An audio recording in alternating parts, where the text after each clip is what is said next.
Hello students, I am Pratima Singh. Welcome to our channel KFK Study Point. Student class 9th की science का पहला chapter matter in our surroundings यानी हमारे आसपास के पदार्थ पर यह दूसरा वीडियो है। चलिए स्टार्ट करते हैं। टेम्परेचर यानी ताप। किसी वस्तु का ताप वह पैमाना है जिससे यह पता लगता है कि वस्तु कितनी गर्म अथवा ठंडी है। स्टूडेंट्स, अगर आपने कोई मैटर लिया है तो वह जितना गर्म अथवा जितना ठंडा होगा वह उसका ताप कहलाएगा। किसी वस्तु का ताप निम्न पैमानों द्वारा मापा जाता है। पहला है सेल्सियस, जिसे हम लोग C से प्रदर्शित करते हैं। दूसरा है फ़ारेनहाइट, जिसे हम लोग F से प्रदर्शित करते हैं। और तीसरा है केल्विन, जिसे हम लोग K से प्रदर्शित करते हैं। इन्हीं तीनों पैमानों के द्वारा हम लोग किसी भी मैटर का ताप मापते हैं। इन ताप पैमानों के बीच संबंध है, जैसे C/5 is equal to F यानी Fahrenheit -32/9 is equal to K यानी केल्विन -273/5। अगर इसे हम लोग और सॉल्व करेंगे तो C/5 is equal to K -273/5। यही हमने लिया है, C/5 is equal to K -273/5। और 5 कैंसिल हो जाएगा। C इज इक्वल टू क्या आ जाएगा, K -273। ठीक है स्टूडेंट्स, इसको आप लोग याद कर लीजिएगा। आगे क्वेश्चन सॉल्व करने के लिए हम लोगों को इसकी ज़रूरत पड़ेगी। अगर हमको सेल्सियस दिया गया है और हमें केल्विन निकालना है तो हम लोग क्या करेंगे, इसको थोड़ा सा सॉल्व कर लेते हैं। C/5 is equal to K -273/5। K को हम लोग इधर ले जाएंगे और 5 कैंसिल हो जाएगा। C पक्षांतर हो जाएगा इसका, तो C + 273 आ जाएगा। इसे भी हम लोग क्वेश्चन सॉल्व करने के लिए यूज करेंगे। ठीक है स्टूडेंट्स, इसे आप लोग याद कर लीजिएगा। चलिए आगे बढ़ते हैं। स्टूडेंट्स, इसके पहले वाले वीडियो में हम लोगों ने कुछ टॉपिक को पढ़ा था, जैसे संगलन है, वाष्पन है, संघनन, ऊर्ध्वपातन। इन सब टॉपिक्स को हम लोगों ने पढ़ा था। इसे और भी अच्छी तरीके से समझने के लिए हम लोग एक डायग्राम देखेंगे, जिससे ये पॉइंट हम लोगों का अच्छे से क्लियर हो जाए। सबसे पहले हम लोग ठोस लेते हैं और द्रव लेते हैं और गैस लेते हैं। स्टूडेंट्स, आपको पता है ठोस का द्रव में बदलना क्या कहलाता है? ए क्या है? संघनन। जब ठोस द्रव में परिवर्तित होता है तो उसे हम लोग बोलते हैं संघनन। द्रव से गैस में परिवर्तन क्या कहलाता है? बी क्या है? वाष्पन। जब द्रव हम लोग गर्म करते हैं तो वह गैस में बदल जाता है और इस प्रक्रिया को क्या बोलते हैं? वाष्पन। गैस से द्रव में बदलना, गैस जब ठंडी होती है तो द्रव में बदल जाती है, इसे हम लोग संघनन बोलते हैं, यानी C। इसे हम लोग C से प्रदर्शित करेंगे। द्रव से ठोस में बदलना, अगर हम लोगों ने पानी लिया है और उसे ठोस में बदल देते हैं, यानी ठंडा कर देने पर वह बर्फ में बदल जाता है, इस प्रक्रिया को क्या बोलते हैं? जमना। डी किसे प्रदर्शित कर रहा है? जमना को। यानी ठोस से द्रव में बदलना संघनन, द्रव से गैस में बदलना वाष्पन, गैस से द्रव में बदलना संघनन, और द्रव का ठोस में बदलना जमना कहलाता है। ठीक है स्टूडेंट्स, हमने आपको एक चीज और पढ़ाया था। ठोस जब द्रव में ना बदलकर सीधे गैस में बदल जाता है तो उसे हम लोग क्या बोलते हैं? ऊर्ध्वपातन। ई ई किसे प्रदर्शित कर रहा है? ऊर्ध्वपातन को। ठोस का गैस में बदलना ऊर्ध्वपातन कहलाता है। वहीं गैस का ठोस में बदलना क्या कहलाता है? ऊर्ध्वपातन। चाहे ठोस गैस में बदले या गैस द्रव में ना बदलकर सीधे ठोस में बदले, उसे भी हम लोग ऊर्ध्वपातन बोलते हैं। एफ किसे प्रदर्शित कर रहा है? ऊर्ध्वपातन को। ठीक है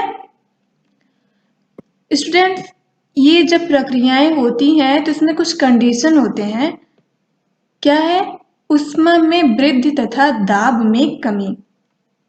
जब ठोस द्रव में बदलता है उस टाइम ऊष्मा में वृद्धि और दाब में कमी होती है। जब हम लोग ठोस को गर्म करते हैं तब वह द्रव में बदलता है, वहीं जब हम लोग द्रव को गर्म करते हैं तो वह गैस में बदलता है। और ठोस को गर्म करने पर अगर वह द्रव में नहीं बदलता, सीधे गैस में बदल जाता है तो वह ऊर्ध्वपातन होता है। इस कंडीशन में भी ऊष्मा में वृद्धि तथा दाब में कमी होती है। ठीक है और अगर इसका उल्टा हो रहा है, यानी गैस द्रव में बदल रहा है या द्रव ठोस में बदल रहा है, उस कंडीशन में भी ऊष्मा में कमी होती है और दाब में वृद्धि होती है। जब गैस द्रव में बदलता है उस टाइम क्या होता है? गैस को हम लोग ठंडा करते हैं तब वह द्रव में बदल जाता है। वहीं अगर द्रव है तो उसे हम लोग ठंडा करते हैं तो वह ठोस यानी बर्फ में बदलता है। ठीक है यानी अगर हम लोग विपरीत क्रम में चलेंगे, गैस को हमें द्रव में परिवर्तित करवाना है या द्रव को ठोस में बदलना है, इस कंडीशन में हम लोग ऊष्मा में कमी और दाब में वृद्धि करते हैं। ठीक है स्टूडेंट्स, तो ये स्ट्रक्चर अच्छे से समझ में आ गया होगा और आपका ये टॉपिक भी अच्छी तरीके से क्लियर हो गया होगा। चलिए आगे देखते हैं। ह्यूमिडिटी यानी आर्द्रता। वायु में उपस्थित जलवाष्प की मात्रा को ही आर्द्रता कहते हैं। स्टूडेंट्स, आपको हमने पहले वाले वीडियो में ये भी पढ़ाया था, वायुमंडल में उपस्थित जलवाष्प के कणों को आर्द्रता कहते हैं। यानी जलवाष्प के कण जितने अधिक होंगे वायुमंडल में आर्द्रता उतनी ही अधिक होगी, और जलवाष्प के कण वायुमंडल में जितने कम होंगे ह्यूमिडिटी यानी आर्द्रता उतनी ही कम होगी। ठीक है अगला है प्लाज्मा। पदार्थ की प्लाज्मा अवस्था में कण अत्यधिक ऊर्जा वाले और अत्यधिक उत्तेजित होते हैं। यानी अगर कोई मैटर है उसके कण बहुत ही ऊर्जा वाले और उत्तेजित हो जाते हैं तो उसे हम लोग प्लाज्मा बोलते हैं। ये आयनीकृत गैस के रूप में होते हैं। प्लाज्मा के कारण ही सूर्य और तारों में चमक होती है। अत्यधिक ताप के कारण ही तारों में प्लाज्मा बनता है। ठीक है अगला है बोस-आइंस्टीन कंडेंसेट। सामान्य वायु के घनत्व के 1,00,000वें भाग। सामान्य वायु के घनत्व यानी वायुमंडल में उपस्थित जो दाब होता है उसके 1,00,000वें भाग जितने कम घनत्व वाली गैस को अगर हम लोग बहुत ही कम तापमान पर ठंडा करते हैं तो उससे बोस-आइंस्टीन कंडेंसेट तैयार होता है। शुष्क बर्फ यानी ड्राई आइस। ठोस कार्बन डाइऑक्साइड को शुष्क बर्फ कहते हैं। ठोस CO2 को क्या बोलते हैं? शुष्क बर्फ। चलिए आगे देखते हैं। तरलता।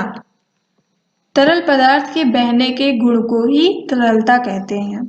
स्टूडेंट्स, आपको पता है अगर कोई ठोस है तो इसके कणों के बीच आकर्षण बल बहुत अधिक होता है और इनके कण बहुत ही सघन होते हैं। इस वजह से इसका आकार निश्चित होता है। इसे हम हाथ से दबाते हैं तो यह दबता नहीं है। वहीं द्रव में क्या होता है?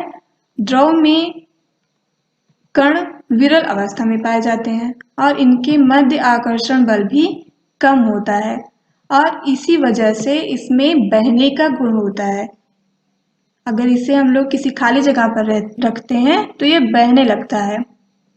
ठोस पदार्थों में तरलता का गुण नहीं होता है। आपको पता है, हमने अभी आपको रीजन बताया। द्रव सदैव ऊपर से नीचे की ओर बहते हैं।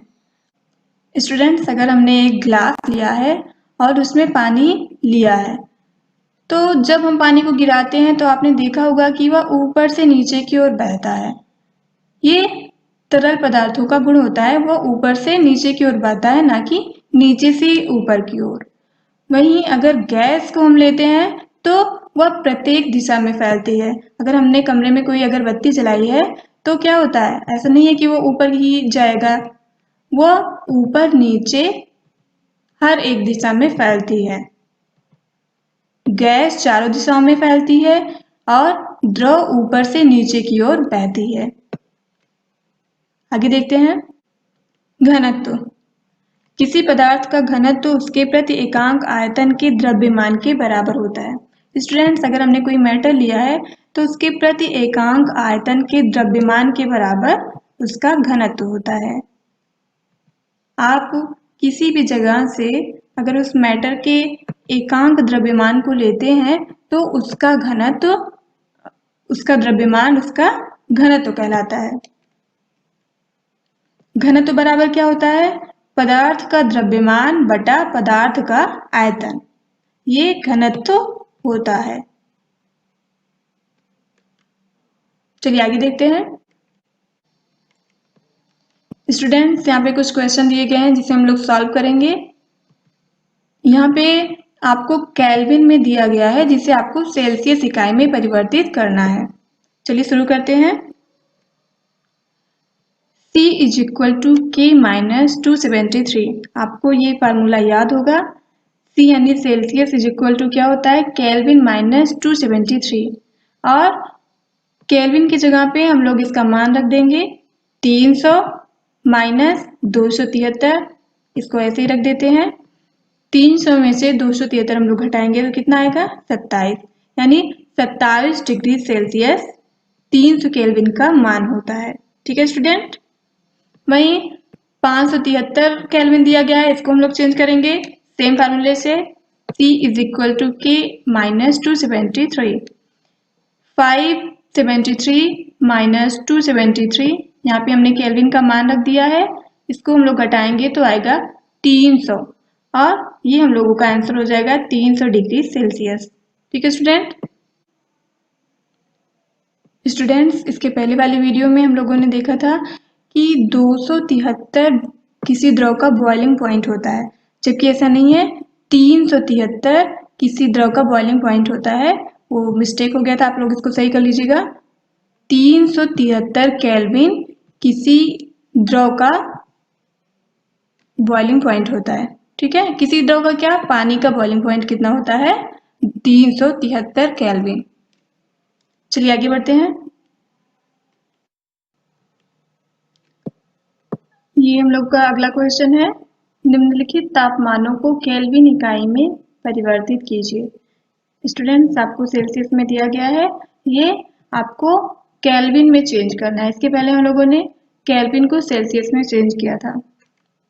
K is equal to C plus 273, इसका फार्मूला है। और सेल्सियस निकालने का क्या था, C is equal to K minus 273।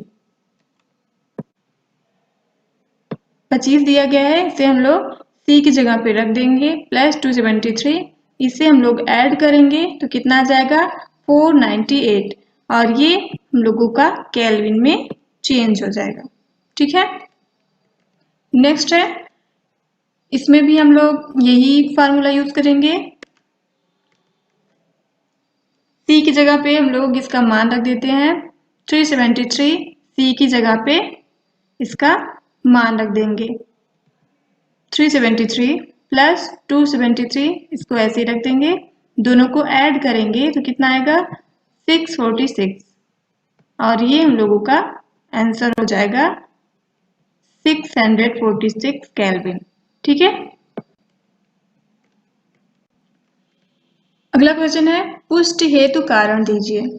जल कमरे के ताप पर द्रव है, लोहे की अलमारी कमरे के ताप पर ठोस है, ऐसा क्यों? स्टूडेंट, आपको पता होगा कि जल का बॉइलिंग पॉइंट होता है 100 डिग्री सेल्सियस। इसे अगर हम लोग केल्विन में देखें तो ये कितना होगा 373 केल्विन। ठीक है, ये जल का बॉइलिंग पॉइंट होता है और 0 डिग्री सेल्सियस पे यह बर्फ अवस्था में रहता है, यानी ठोस रहता है। ठीक है, और कमरे का ताप कितना होता है? 27 डिग्री सेल्सियस। ना तो यह 0 डिग्री सेल्सियस पे है और ना तो 100 डिग्री सेल्सियस पे है।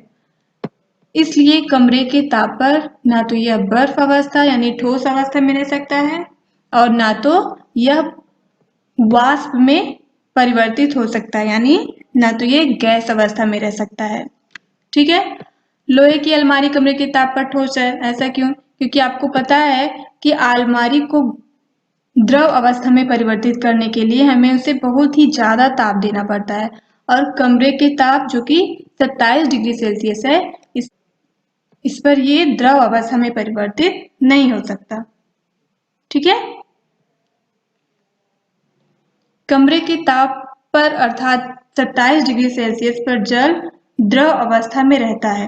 क्योंकि जल को ठोस यानी बर्फ में परिवर्तित करने के लिए तापमान 0 डिग्री सेल्सियस होना चाहिए तथा वाष्प में बदलने के लिए 100 डिग्री सेल्सियस होना चाहिए। लोहे को द्रव अवस्था अथवा गैसीय अवस्था में बदलने के लिए आवश्यक ताप अधिक उच्च होना चाहिए। अतः कमरे के ताप पर लोहे की अलमारी की अवस्था में परिवर्तन संभव नहीं है। अतः कमरे के ताप पर यह ठोस अवस्था में होती है। ठीक है, अगला क्वेश्चन है, जब हम अपनी हथेली पर बर्फ रखते हैं तो हमें अत्यधिक ठंडक महसूस होती है, क्यों? स्टूडेंट, जब आप अपनी हथेली पर बर्फ रखते हैं तो बर्फ पिघलने के लिए आपकी हथेली से आवश्यक ऊष्मा लेता है और इसी वजह से हमें ठंडक महसूस होती है। जब हमारे हथेली का तापमान गिरेगा तो हमें ठंडक महसूस होगी। ठीक है, गर्मियों में पानी को ठंडा करने के लिए सुराही अथवा मटके का प्रयोग किया जाता है, क्यों? स्टूडेंट्स, आपने देखा होगा गर्मी के महीने में पानी को ठंडा रखने के लिए मटके या सुराही का प्रयोग किया जाता है। ऐसा क्यों होता है? क्योंकि मिट्टी के जो बर्तन होते हैं इनके दीवार पर छोटे छोटे छिद्र होते हैं और बाहर का वायुमंडल गर्म होता है और वायुमंडल में उपस्थित जलवाष्प के कण भी गर्म होते हैं और जब ये मिट्टी के बर्तन के संपर्क में आते हैं तो संघनित होने के लिए यानी ठंडे होने के लिए मटके के पानी से आवश्यक ऊष्मा लेते हैं और इस वजह से इसका तापमान निरंतर गिरता रहता है, यानी ये ठंडा बना रहता है। ठीक है,